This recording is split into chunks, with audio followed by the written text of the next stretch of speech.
এক নাম্বার যে প্রকারের শিরিক, এই শিরিক হচ্ছে বিল ইতিকাদ, বিশ্বাসের সাথে সম্পৃক্ত।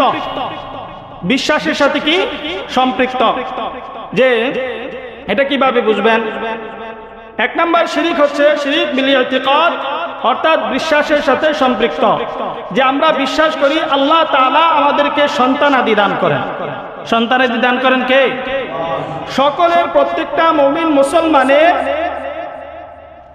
সকলের এটা বিশ্বাস যে সন্তান আদি দান করেন যিনি, তিনি কে? আল্লাহ। আল্লাহ ব্যতীত অন্য কেউ সন্তান দান করেন না। কিন্তু আবার এই বিশ্বাস নিয়েও কিছু প্রকারের মানুষ আছেন, তারা আবার বলে যে ওই জায়গাতেও সন্তান দেয়। ঠিক কিনা বলেন? কিছু মানুষ বিশ্বাস করতেছে ঠিক যে সন্তান দেন আল্লাহ তাআলা, আল্লাহ ব্যতীত আর কেউ সন্তান দেন না বিশ্বাস করে। এই বিশ্বাস নিয়েও কিছু মানুষ আছে, আবার বলে মাজারে গেলে অমুক পীর সাহেবকে ধরলে ওই পীর সাহেবও আমাদেরকে সন্তান দেন। বলেন না নাউজুবিল্লাহ। এইটা হচ্ছে শিরকে আকবার। এটার প্রথম প্রকারের এক নাম্বার প্রকার, যে বিশ্বাসের সাথে শিরিক, এটা বলা হয়েছে। তাহলে আমাদের সময় অল্প, বেশি চাইলেও আমল করতে পারবো না, বেশি সময় ব্যাপী আমল করতে পারবো না। অল্প সময়ে যতটুকু আমল আমাদের হবে, সে আমলটুকু করতে হবে ভাইরাস মুক্ত, নির্ভেজাল আমল আমাদের করতে হবে। যে আমলের সাথে কোনো প্রকারের ভাইরাস লাগবে না। যে ভাইরাস কি? আমলের সাথে যেই জিনিসটা লাগার কারণে আমলকে বরবাদ করে দেয়, এমন একটি ভাইরাস আছে। সেই ভাইরাসের নাম হলো শিরিক।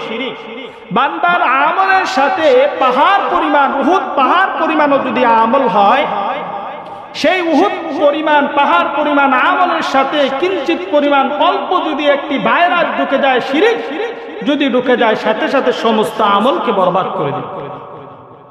এই জন্য শিরিক মুক্ত আমল করতে হবে। যে আয়াতে কারিমা তেলাওয়াত করেছি সূরাতুল কাহাফের 110 নম্বর আয়াতে কারিমা, এই আয়াতে কারিমা আল্লাহ সুবহানাহু ওয়া তাআলা বলেন, ফামান কানা ইয়ারজু লিকা রাব্বিহি ফালইআমাল আমালান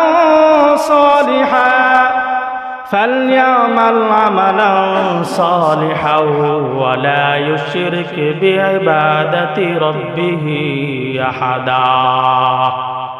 আল্লাহ সুবহানাহু ওয়া তাআলা দুনিয়ার মানুষদেরকে বলেন, ও দুনিয়ার মানুষ, ফামান কানা ইয়ারজু লিকা রাব্বিহি ফালইআমাল আমালান সালিহা।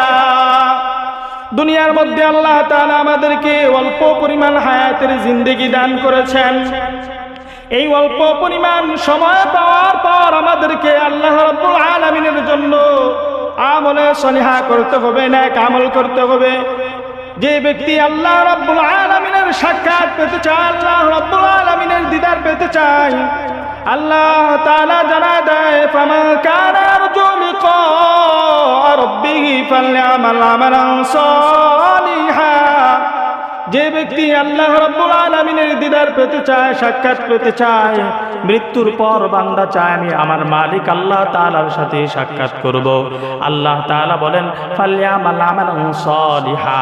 তাহলে ওই ব্যক্তি যাতে করে তার জিন্দেগীর মধ্যে নেক আমলগুলো করতে থাকে। সুবহানাল্লাহ। তাহলে কোনো ব্যক্তি যদি আল্লাহ তাআলার সাথে সাক্ষাৎ করতে চায়, তাহলে ওই ব্যক্তিকে কি করা লাগবে? নেক আমল করতে হবে। ফালইআমাল আমালান সালিহা। আর ওই নেক আমলের সাথে কি করা যাবে না? ফালইআমাল আমালান সালিহা ওয়া লা ইউশরিক বিইবাদাতি রাব্বিহি আহাদা। ওই নেক আমলের সাথে বান্দা কোনো প্রকারের শিরিক করতে পারবে না। নেক আমলের সাথে কি করতে পারবে না? শিরিক করতে পারবে না। শিরিক, শরীক করা। শিরিক অর্থ কি হচ্ছে? শরীক করা। শিরিক প্রথমত দুই প্রকার। এক নাম্বার হচ্ছে শিরকে আকবার, দুই নাম্বার হচ্ছে শিরকে আসগর। শিরকে আকবার এটি হচ্ছে বড় শিরিক, শিরকে আসগর এটি হচ্ছে ছোট শিরিক। শিরকে আকবার বড় শিরিক, এটি আবার তিন প্রকার। শিরকে আকবার কয় প্রকার? তিন প্রকার। এক নাম্বার হচ্ছে আশিরকু। এক নাম্বার যে প্রকারের শিরিক, এই শিরিক হচ্ছে বিল ইতিকাদ। বিশ্বাসের সাথে সম্পৃক্ত। বিশ্বাসের সাথে কি সম্পৃক্ত? যে এটা কিভাবে বুঝবেন? এক নাম্বার শিরিক হচ্ছে শিরিক বিল ইতিকাদ, অর্থাৎ বিশ্বাসের সাথে সম্পৃক্ত। যে আমরা বিশ্বাস করি আল্লাহ তাআলা আমাদেরকে সন্তানাদি দান করেন। সন্তানাদি দান করেন কে? সকলের, প্রত্যেকটা মুমিন মুসলমানের সকলের এটা বিশ্বাস যে সন্তানাদি দান করেন যিনি, তিনি কে? আল্লাহ। আল্লাহ ব্যতীত অন্য কেউ সন্তান দান করেন না। কিন্তু আবার এই বিশ্বাস নিয়েও কিছু প্রকারের মানুষ আছেন, তারা আবার বলে যে ওই জায়গাতেও সন্তান দেয়। ঠিক কিনা বলেন? কিছু মানুষ বিশ্বাস করতেছে ঠিক যে সন্তান দেন আল্লাহ তাআলা, আল্লাহ ব্যতীত আর কেউ সন্তান দেন না, বিশ্বাস করে। এই বিশ্বাস নিয়েও কিছু মানুষ আছে, আবার বলে মাজারে গেলে অমুক পীর সাহেবকে ধরলে ওই পীর সাহেবও আমাদেরকে সন্তান দেন। বলেন না নাউজুবিল্লাহ। এইটা হচ্ছে শিরকে আকবার। এটার প্রথম প্রকারের এক নাম্বার প্রকার, যে বিশ্বাসের সাথে শিরিক, এটা বলা হয়েছে।